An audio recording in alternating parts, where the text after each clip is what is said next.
All right, ready to dive deep into King John and the Magna Carta? Got some stuff from a History Matters video to help us untangle this whole thing. It's a story that's, well, you might be surprised how relevant it is even now. Still see the Magna Carta's fingerprints today? And it all kicks off with a death, right? Richard the Lionheart, gone. Leaves this huge hole in the English throne, no clear heir, so what happens? That's where John comes in, Richard's brother. But taking the crown wasn't, well, it wasn't a walk in the park.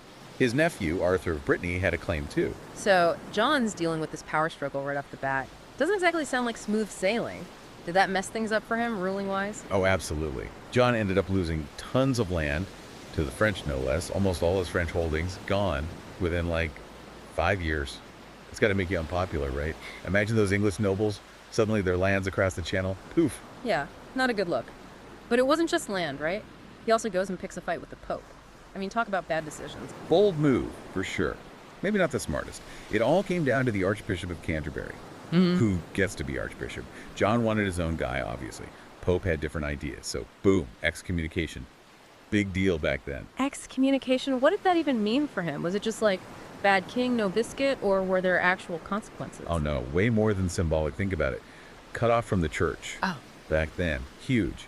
Meant his subjects, technically, they didn't have to obey him anymore. Yes. Not Christian, no allegiance, that was the idea. Funny thing is, same year he's excommunicated, John successfully invades Scotland.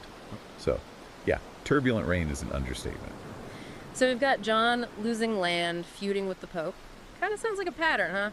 Not exactly Mr. Popularity over here. Not at all. And all this boils over. Barons revolt, nobles had enough. High taxes, constant wars, John just ignoring their rights. Time to take a stand. They fight back, but the video makes it clear the barons, they didn't want to get rid of John, like, completely. What was the goal then? It wasn't about overthrowing him, more like force him to change. And here's the thing. They used religion to back them up. John's excommunicated, right? So their argument, we don't have to be loyal to someone outside the faith. Pretty clever. Wow, yeah, working the system. So this brings us to the big one, the Magna Carta. What's the deal with this famous document? The Magna Carta is, well, it's a turning point. John's forced to sign it. Runnymede, barons breathing down his neck. And basically it limits his power, especially when it comes to law. Think about that. First time the idea pops up, even the king has to follow the rules. Revolutionary stuff. But doesn't sound like John was too happy about signing away his power. He signed under duress, let's put it that way. Zero intention of playing by those rules. That tells you a lot about John, and hints at what's to come. So he signs it, but no plans to actually honor it. Then what? John just ignores it and goes full tyrant again. He tries, but it gets worse. John breaks his word, goes back on the Magna Carta. Barons, they're desperate, right? So they do something wild. They invite Prince Louis of France, France, to come take the English throne. Whoa, hold up. They invited the French to rule. That's taking things to a whole new level, but John's story doesn't end there, does it? Nope. Things are about to get even crazier. John kicks the bucket in 1216, leagues his son, Henry III, to rule. Oh, and did I mention, Henry's 9 years old.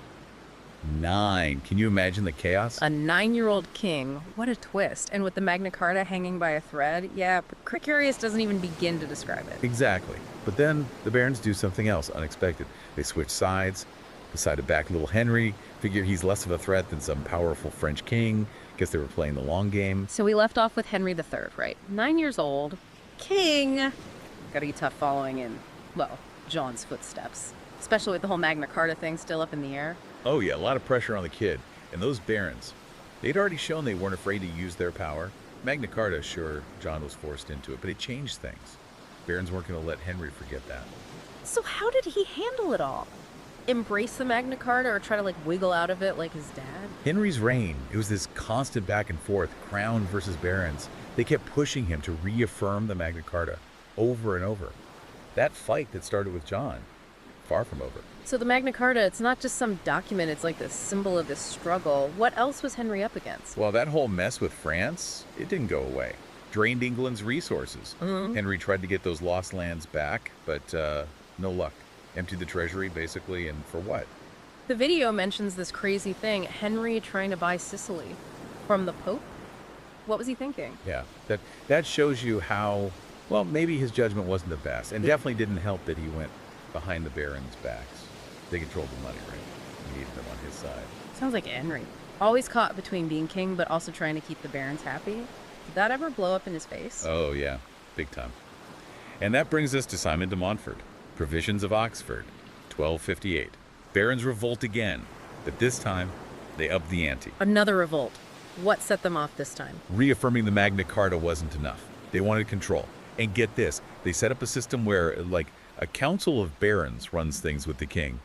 And these barons, elected by the other nobles. Wait, elected? That's like proto-parliament, right? Crazy to think about that back then. Huge step. Provisions of Oxford, they didn't last, but still. Yeah. Towards representative government, the idea that, well, we see it all over the place now. It's amazing how these little things can change so much. But you said it didn't last, right? What happened? Fell apart, led to more unrest, eventually full-blown civil war. Monarchy versus nobility, round 2. No clear winner. So England's back at war. Did Henry ever get a handle on things? Nope. Fought right up till he died. 1272. Alliances changing, political maneuvering, the whole 9 yards. Magna Carta, the fight for power, that's what defined this whole era. And with Henry gone, his son, Edward I, takes over. Whole new set of challenges waiting for him. Okay, so John, Henry, lots of drama. But the big question, right? This Magna Carta thing, it's, what, over 800 years old? Why should we even care about it now? That's what's so cool about it. I mean, yeah, it changed over time, didn't always work out perfectly, but the ideas behind it, still relevant. They're like the foundation for, well, a lot of what we think of as, a fair society. So what were those big ideas? What made it so revolutionary back then? Probably the most important part is that even the king, the top dog, he has to follow the law. That was huge. Back then, kings, they basically were the law. So no more king can do no wrong stuff, huh? Can't see John liking that very much. Exactly. And that's why John, and Henry too, they tried to get around it. But the idea was out there. Power shouldn't be unlimited. Everyone's got to play by the same rules, even the king. That was new. And did it, did the Magna Carta change things in the long run? It's all over the place. So many legal systems, democratic ideas, they all go back to it. Think about due process, that whole thing in the U.S. Constitution that comes from the Magna Carta. Those parts about, you can't just arrest someone for no reason. Fair trial. Can't take someone's property without going through the legal process. That's all in there too. So those barons standing up to John, they weren't just fighting for themselves. They were setting things in motion that, well, we benefit from today. That's the thing. Yeah. And it wasn't just England. Those ideas spread all over Europe, even further. People wanted more freedom, less power for the rulers. Like a ripple effect, right? From that one day at Runnymede. Yep. So back to your question, why does it matter?